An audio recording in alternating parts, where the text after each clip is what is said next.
She was young, full of life, loved by millions, and murdered in cold blood by someone she trusted more than almost anyone. Not a stranger, not a jealous enemy. It was her biggest fan turned her worst nightmare. If you're into stories that leave you speechless, like true crime, betrayal, and all the shocking twists in between, go ahead and hit that like button, subscribe, and turn on the bell. You won't want to miss what's coming. So there is this woman, Selena Quintanilla. If you grew up in the 90s, especially in Texas or anywhere in the Latin music scene, that name probably already makes your heart ache. But even if you have never heard of her, I promise you this story will stay with you. Selena was a rising star, a Mexican-American girl from Corpus Christi, Texas. She had that kind of voice that made people stop whatever they were doing to listen, and she did not just sing, she sparkled. On stage, she was this beautiful, confident performer who designed her own outfits and danced like she owned the world. But off stage, she was just Selena, sweet, down to earth, goofy. The type of person who would make jokes during interviews and hug every fan like they were family.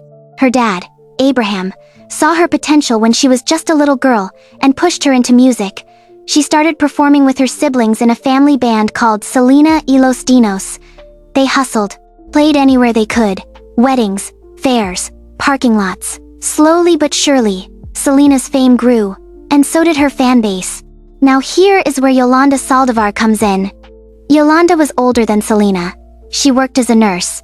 Quiet, introverted, not the kind of person who stood out in a crowd. But when she discovered Selena's music, she became obsessed. Like, really obsessed.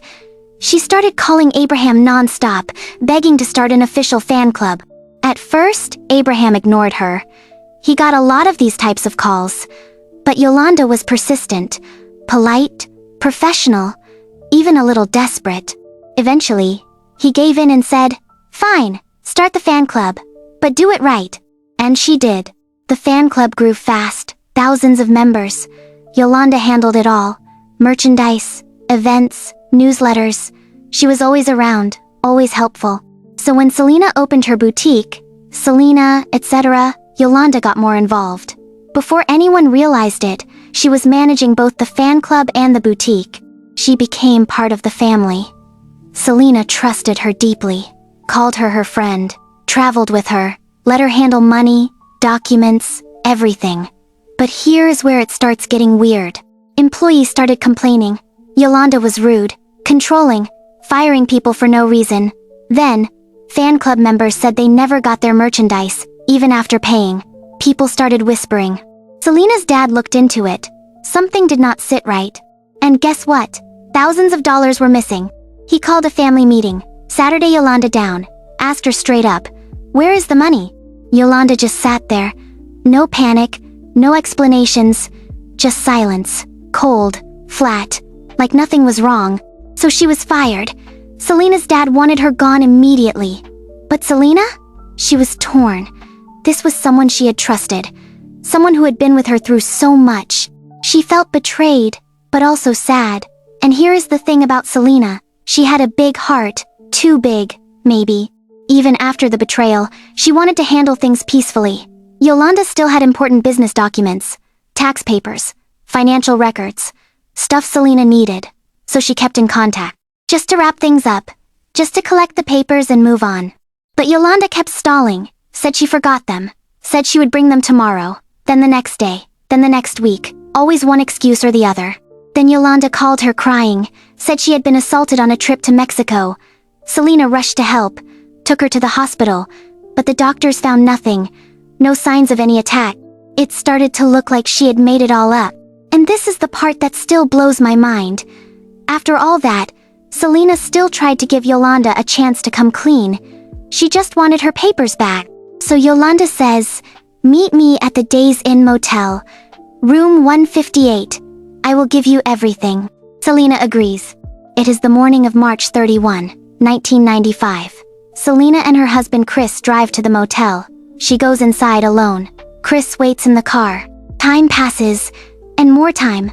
Then suddenly, Selena bursts out of the room, bleeding. She is holding her side.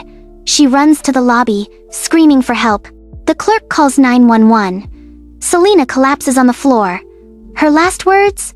Yolanda Saldivar, room 158. She was shot. One bullet.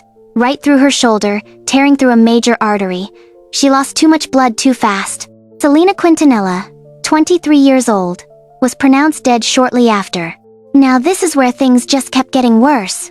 Yolanda did not run. She got in her truck, stayed in the parking lot, with a gun to her head. For 9 hours, she had a standoff with police. Crying, screaming, begging, saying it was an accident, but no one believed her. The world stopped. News broke everywhere. Fans collapsed in the streets. People cried like they had lost a sister, a daughter, a friend, because Selena was more than just a singer. She was a light, a dream. And Yolanda, the woman who once called herself her #1 fan, had taken all of that away.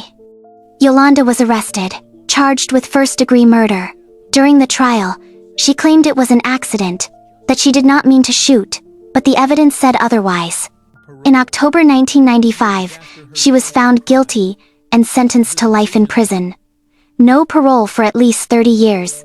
And here we are. All these years later, people still sing Selena's songs. They still wear her outfits, watch her movies, light candles for her on March 31, because she was not just a star, she was family to millions. And the woman who took her away?